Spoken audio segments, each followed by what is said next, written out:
Hai Sobat Sehat semuanya, saya Dr. Tirta Wijaya. Di channel ini kita akan bahas berbagai masalah seputar kesehatan, dan pada kesempatan kali ini kita akan membahas mengenai cara untuk meninggikan badan.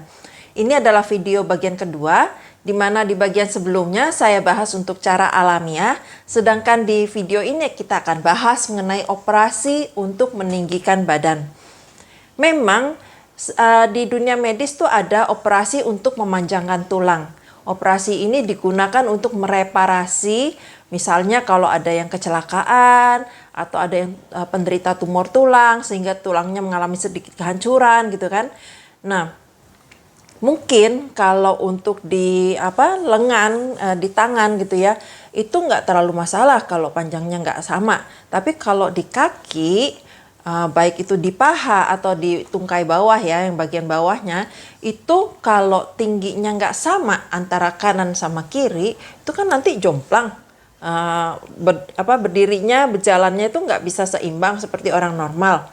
Ini bukan cuma keluhan estetik, nggak enak dilihat, jomplang gitu ya, terus jalannya jadi pincang, tapi lebih lagi dilakukan pemanjangan tulang supaya seimbang, supaya nggak mengganggu postur dan struktur lainnya di tubuh. Jadi kalau misalnya itu kaki kanan sama kiri nggak sama tingginya, kan dia nggak bisa berdiri dengan tegak. Ya, udah gitu pusat gravitasi tubuh agak bergeser, entah ke kanan, ke kiri gitu ya. Nah, ini pada jangka panjang dia akan mempengaruhi sendi, tendon, ligamen, karena bebannya nggak seimbang dia pada waktu berdiri atau bergerak, dan lama-lama akan terjadi kerusakan. Istilahnya kayak mungkin sobat sehat kalau punya kasur gitu ya, tidurnya di satu sisi aja, sebelah kiri aja, yang kanan nggak pakai, kan lama-lama yang kiri aus kan. Nah itu nanti lebih cepat rusak gitu loh. Seperti itu juga tubuh kita, makanya perlu dilakukan prosedur supaya kembali seimbang tingginya. Nah, belakangan ini banyak orang yang melakukan prosedur untuk pemanjangan tulang ini tujuannya bukan untuk tujuan medis, melainkan tujuan untuk estetik. Jadi sebenarnya orang ini nggak apa-apa, normal, cuma kepengen tambah tinggi aja. Bisa nggak dilakukan? Bisa, prosedurnya sama, pemanjangan tulang, dan caranya pun sama gitu ya, alatnya pun sama. Ini prosedurnya dilakukan oleh dokter spesialis ortopedi menggunakan alat tertentu. Nah, cuma karena ini sifatnya estetik, jadi kan nggak mungkin dikerjakan di satu kaki aja, dua kaki, kanan aja atau kiri aja, jadi harus dua-duanya. Ini akan menimbulkan risiko-risiko tersendiri. Oke, sebelum masuk ke situ kita bahas dulu ya bagaimana kira-kiranya operasinya untuk meninggikan badan itu ya. Bentar ya. Di tubuh manusia itu kan secara garis besar tergantung dari panjang kepala, panjang badan, dan panjang kaki. Untuk operasi memanjangkan tulang atau meninggikan tubuh umumnya dilakukan di kaki. Dan itu pun bisa dilakukan di dua bagian besar ya. Pilihannya itu ada dua. Jadi kaki ini bisa yang dipanjangkan adalah yang bagian sini, jadi bagian paha gitu ya, atau bagian sini, jadi bagian bawahnya. Ini agak berbeda. Kenapa? Karena tulangnya juga beda. Oke, kalau yang di bagian atas itu tulangnya cuma ada satu, yaitu tulang femoris, femur. Ya, jadi yang dikerjakan cuma satu tulang. Sedangkan kalau yang di bawah itu ada dua tulangnya. Mana nih ya? Bentar saya cari dulu ya. Ini dia. Kalau di bagian bawah itu tulangnya ada dua, tibia dan fibula. Jadi kalau misalnya yang dipanjangkan adalah yang bagian bawah, nggak bisa tuh cuma satu tulang aja. Jadi harus dua-duanya gitu ya.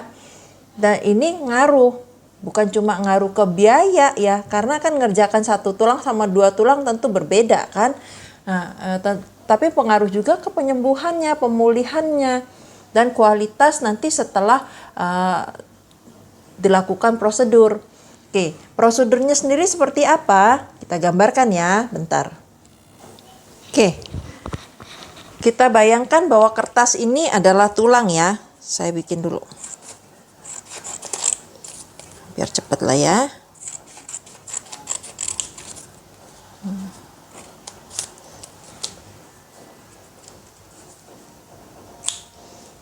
Oke. Ini tulang. Ini ceritanya tulang. Oke, gini aja deh.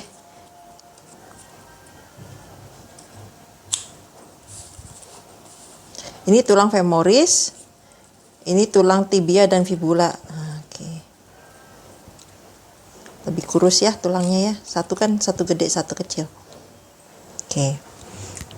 Nah, kalau ini kepanjangan, sorry. Kalau misalnya dipilih untuk melakukan operasinya di tulang yang atas, tulang ini akan dipotong. Istilah medisnya itu osteotomi gitu ya, dipotong. Nah terus nanti akan dipasangin alat, bisa di dalam atau di luar. Misalnya ini alatnya gitu ya. Misalnya ini alatnya kayak pen lah ya. Kalau yang model lama, alatnya tuh dipasang di luar tubuh. Jadi ini tulangnya, terus dipasangin alat, terus nanti dikasih mur gitu ya. Ini contoh aja ya. Jadi dipasang mur di sini. Oh sorry, dipasang di sini gitu ya, ke tulangnya. Terus di sini ke tulangnya gitu ya, supaya ini fix gitu ya. Terus di sini juga dipasangin gitu ya, misalnya nggak cuma satu, lebih biar nggak goyang-goyang gitu. Ini mah contoh aja ya, pasang kayak gini. Nah nanti alat ini akan diregangkan. Jadi alatnya ini nggak seperti paten begitu, dia seperti kayak antena gitu kan yang bisa panjang pendek. Nanti akan dipanjangkan gitu ya, dari luar ditarik sedikit gitu sampai dicapai tinggi yang bisa maksimal untuk dicapai lah istilahnya. Nah ini nggak bisa langsung dipasangin seperti ini. Kenapa? Karena terlalu jauh nanti nggak nyambung, sambungannya gagal. Jadi prosesnya ini akan berjalan sangat lama. Ditambah tinggi badannya tuh sedikit gitu ya. Pertama misalnya segini, terus murnya diatur lagi, dibikin kayak begini.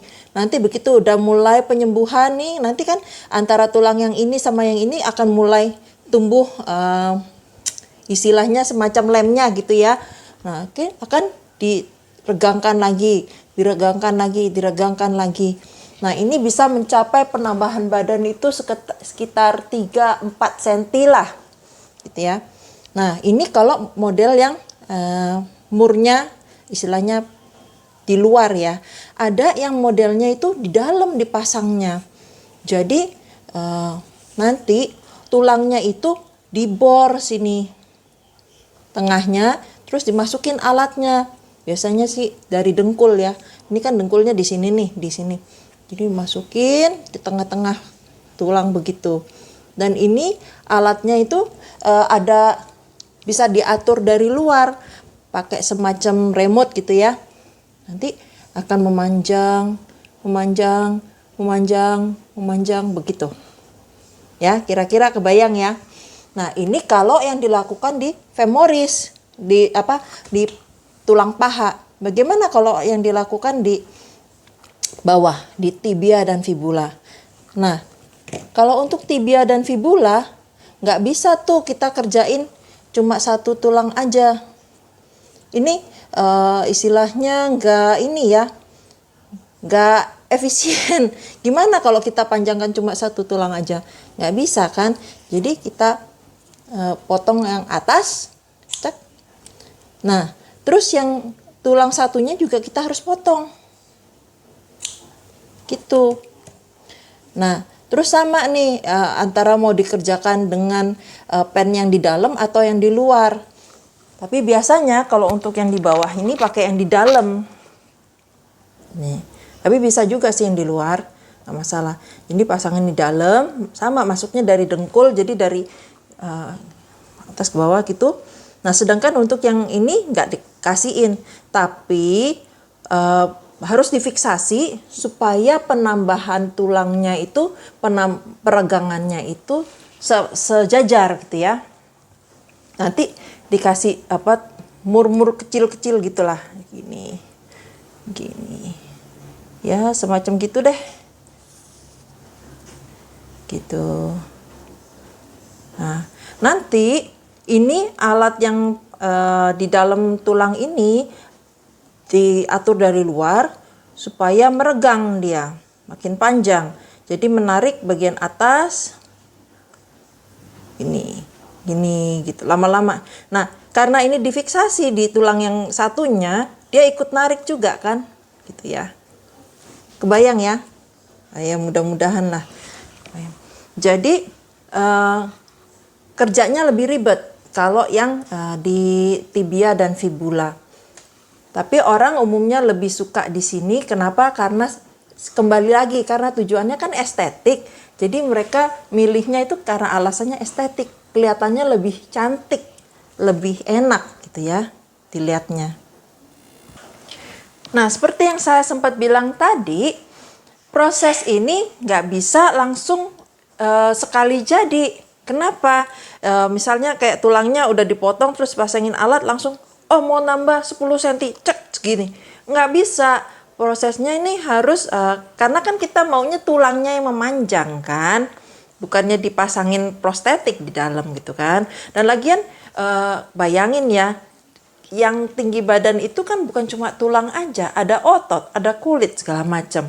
Jadi harus ngasih kesempatan tubuh kita untuk tumbuh.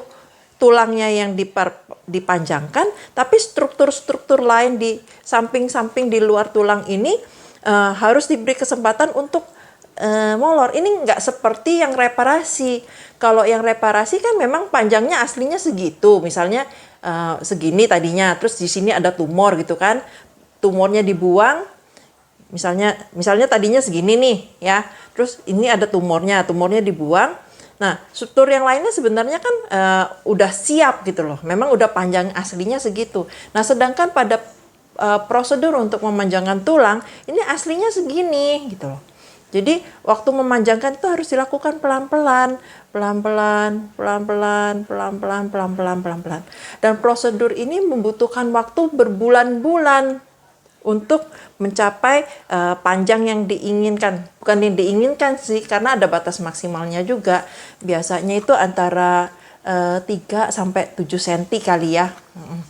Nah, ini di sedikit. Kalau dia terlambat ditinggikan, nanti terlanjur mateng, istilahnya terlanjur fix gitu ya. Tapi kalau terlalu cepat ditinggikan, itu nanti malah gagal sambungannya gitu ya, karena terlalu cepat. Jadi pelan-pelan, sehari bisa berapa kali di-adjust-nya itu. Dan itu makan waktu berbulan-bulan. Nah, setelah udah fix, baru proses penyembuhan maturasi dari tulang baru yang terbentuk itu. Nah, selama masa penyembuhan ini tentunya si pasien yang melakukan prosedur ini nggak bisa membebanin kakinya, karena memang kaki ini kan menanggung beban berat sehari-hari ya, waktu kita berdiri, berjalan. Nah, jadi selama melakukan prosedur ini ya berbulan-bulan pakai kursi roda gitu loh. Dan ini harus dilakukan bukan cuma menyambungkan, tapi harus dilanjutkan dengan fisioterapi untuk at least meningkatkan kekuatan dari tulang baru yang terbentuk supaya fungsinya mendekati tulang aslinya. Kalau untuk sama persis mungkin agak susah ya, apalagi biasanya prosedur ini kan dilakukan pada mereka yang sudah selesai masa pubertas. Jadi istilahnya paling nggak mendekati kekuatan dari tulang aslinya. Nah, terus resikonya apa aja? Ya resikonya itu tadi yang sempat saya sebutkan, kalau dia terlambat meninggikan itu ya nggak maksimal istilahnya ya, jadi keburu nyambung gitu. Tapi kalau dia terlalu cepat meninggikan, itu bisa terjadi gagal. Nah terus sebagaimana operasi besar lainnya, itu bisa terjadi perdarahan, bisa terjadi infeksi. Nah bisa juga tulangnya jadi rusak gitu loh, kan kita nggak tahu. Nah dengan segala macam resiko ini, ditambah lagi dengan biayanya, worth it nggak untuk dilakukan? Nah itu kembali berpulang pada pertimbangan pasien ya, benar-benar mau dilakukan apa enggak. Untuk masalah biayanya, mungkin sobat sehat yang pernah nih operasi pasang pen. Nah kira-kira berapa? Ingat ya, pasang pen itu alatnya nggak secanggih ini. Kalau pasang pen itu pennya fix gitu ya, cek fix. Nah kalau alat ini, alatnya harus bisa di-adjust. Yang pasti lebih mahal, sekitar 3-4 kali lipat lebih mahal. Dan ingat, kalau patah tulang yang disambung kan cuma yang patah doang, satu tulang. Kalau ini ngerjakan operasi untuk meninggikan badan, pasti dua, kanan dan kiri. Kaki kanan dan kiri. Jadi kira-kira didobelin aja biayanya. Patah tulang itu dikalikan 3 atau 4 kali, terus kalikan kanan dan kiri, jadi dikalikan 2 kali. Kira-kira biayanya segitu. Nah, semoga apa yang saya sharingkan kali ini bermanfaat. Pembahasan mengenai cara meninggikan badan tanpa operasi bisa dilihat di video saya sebelumnya. Kalau sobat sehat suka dengan info-info semacam ini, bisa subscribe dan klik notification buttonnya supaya setiap kali saya upload video baru bisa dapat pemberitahuannya. Salam sehat selalu.